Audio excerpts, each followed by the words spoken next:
So the command grab hits and level 3, and I kind of neglected to point it out too much during the set, but he was at level 7, so it just kills the other character. It doesn't matter how much health they have, it is always going to kill you, and that is absolutely bonkers. Hey there, today we have some good quality Gogeta match footage, and we're going to be doing some match analysis of it.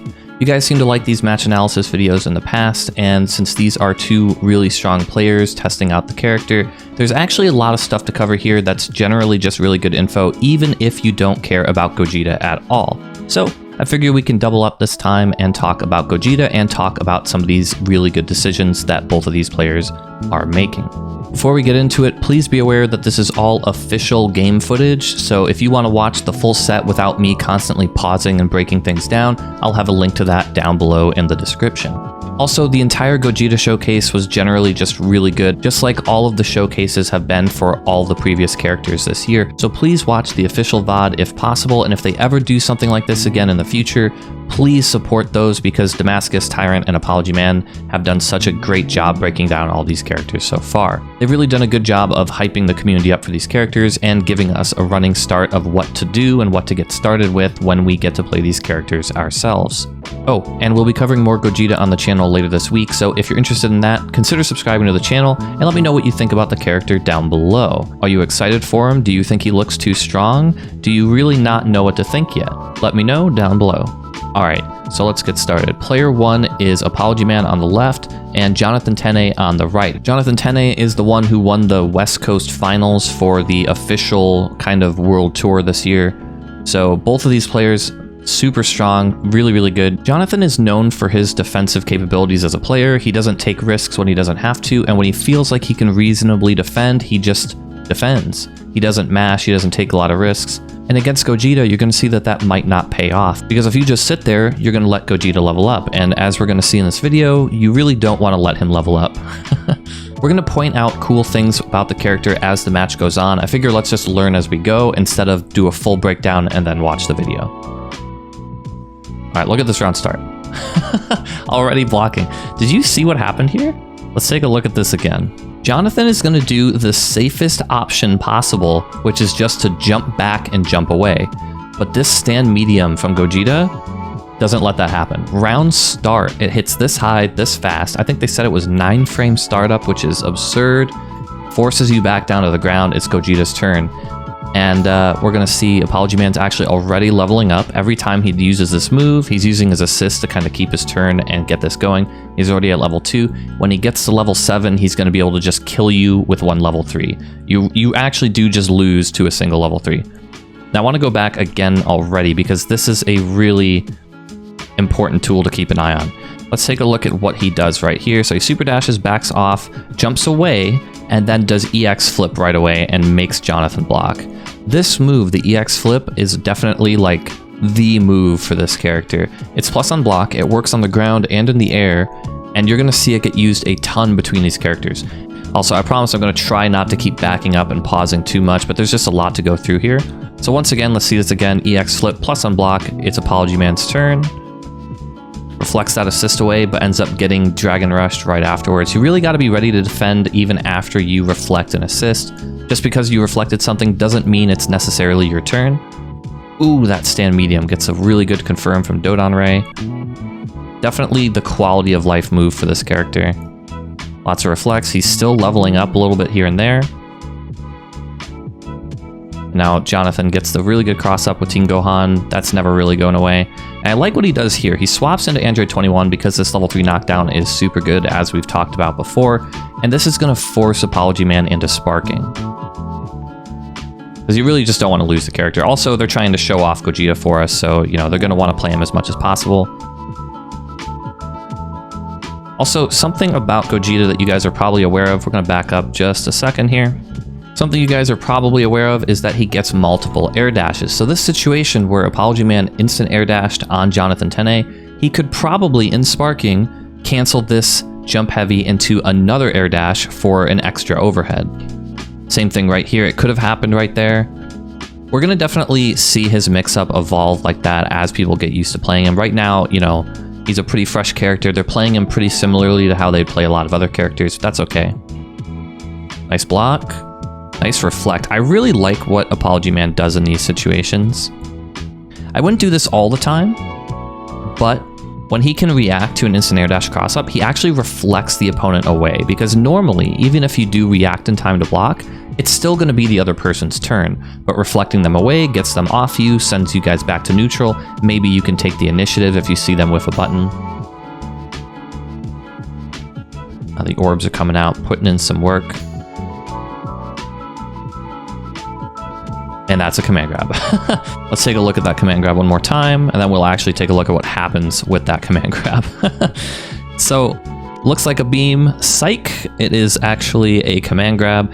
It's pretty slow though. It's like 26 frames, I believe they said in the showcase. So it's definitely reactable, but it's going to take us a while to get used to the animation. And like they showed off in the showcase, this character has a lot of mix-up options. He sort of reminds me of Piccolo, where he has so many options on offense that you really can't look for everything at once. So you are occasionally going to get hit by a random overhead or a command grab, or if you respect him too much, his left-right mix-up is absolutely amazing. So the command grab hits, and level 3, and I kind of neglected to point it out too much during the set, but he was at level 7, so it just kills the other character. It doesn't matter how much health they have, it is always going to kill you, and that is absolutely bonkers. Gogeta really feels like a really buttonsy character. He doesn't have super strong projectiles, he doesn't have a beam, he doesn't have any full screen options, but his buttons are so big and he's able to get close to you into their range so fast that he really seems to not care. I love that re-jump from Jonathan. We're going to see people optimize this character so much in the next week.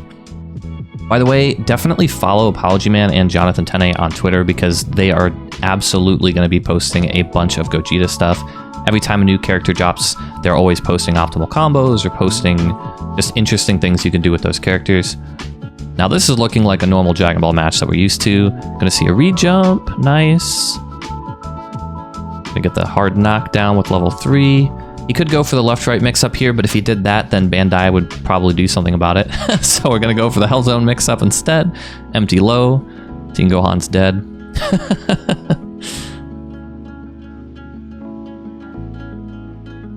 Now it's all up to Gogeta here. Ooh, look at that air-to-air. His jump light is actually really strong.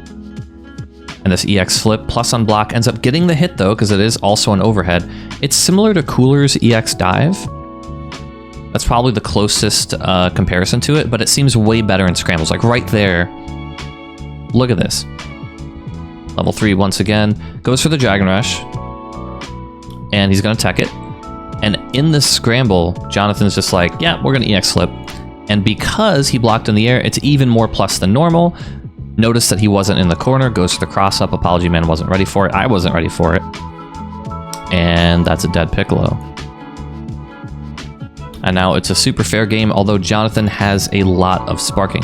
Jonathan hasn't really seemed to be focusing on leveling up the character, because I don't really think it's important to do that, but it's a great way of forcing players who are like Jonathan, who defend too much, into wanting to take a risk, right?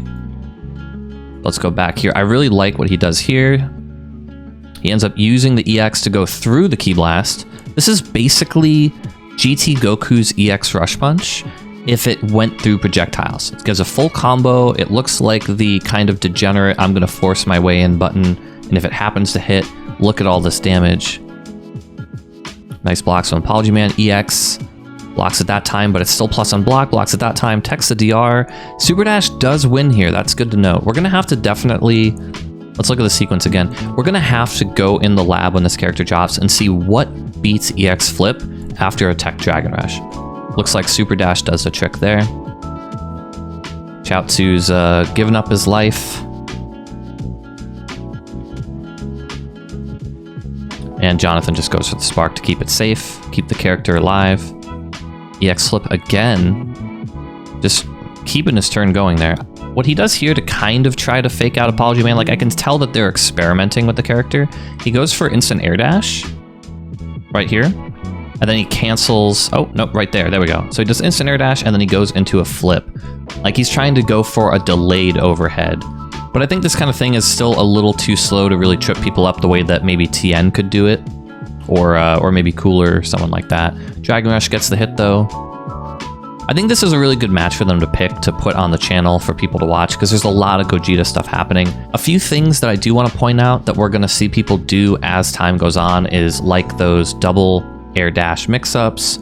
We're going to see people do same side ki blast. Once people are used to blocking instant air dash mix-up with him, then same side ki blast is going to be a really good option because it does stop his momentum and it tracks to where the other person is as long as it's within that initial space. I think over time this character's mix-up is going to get really good. It's not the kind of character that's going to 50-50 you like maybe Kid Buu or Team Gohan or Base Vegeta are going to do, but he is the kind of character that's going to put you in a situation where you are going to get hit by something, and if he's leveled up enough, then you're just going to lose your character. I want to go way back to the beginning of this match before we end this video, just to show you something that really caught my eye. The very first pressure sequence of the game, so Apologyman gets Jonathan to block, and once he does this, he starts using assists to lock him down. He's staggering and frame trapping with these big normals. A lot of these tools are reflect proof, as they showed in the showcase. He levels up, keeps his turn with the assist, levels up again, keeps his turn with the assist. He's frame trapping as this is going on. He got 2 levels here. Jonathan's respectful, didn't end up taking the bait on anything, and ends up surviving because of it.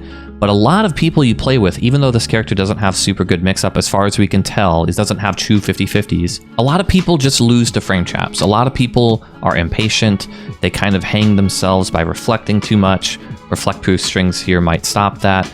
They end up focusing on mashing too much, jumping out too much, vanishing too much. This kind of pressure, the safe stagger, frame trap, level up kind of thing, is going to really blow those people up.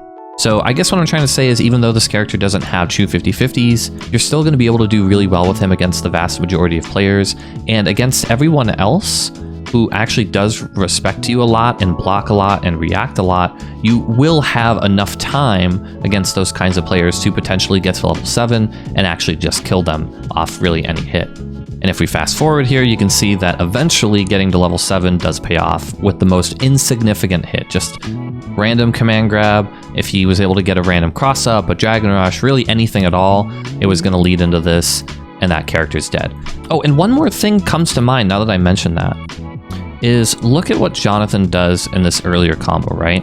Jonathan gets the hit, and he chooses to swap to 21, and there's 2 good things about this. First, he ends up saving Team Gohan's health. He's going to get this little bit of blue health back, and he's putting Apologyman in a situation with a better level 3 that's going to force a sparking out of him. Usually this is a super good decision because keeping a character in with more health means they're less likely to die in one hit.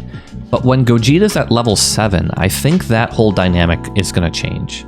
Because when they're at level 7, you're opening yourself up to just dying off any random hit, and instead of sacrificing the character with less health, now you're sacrificing the character with more health. Also in this case, arguably Android 21 is the best anchor of these 3 characters, so losing her could potentially be a really big deal. Alright, and that's everything I wanted to cover for this video. Again, if you want to watch this set without me constantly pausing it, link to that will be in the description down below, and please support the official breakdowns of these characters. I really do appreciate how much effort Damascus, Tyrant, and Apologyman, and also Jonathan Tene put into making those things possible. So if Dragon Ball continues to get supported at all in the future, I really do want them to keep doing these things, so please support them whenever possible. And that's pretty much it. We'll have a full breakdown of the character after we can get our hands on him later in the week, so subscribe to the channel if that's something you're interested in. We'll be back with more soon. Thanks for watching.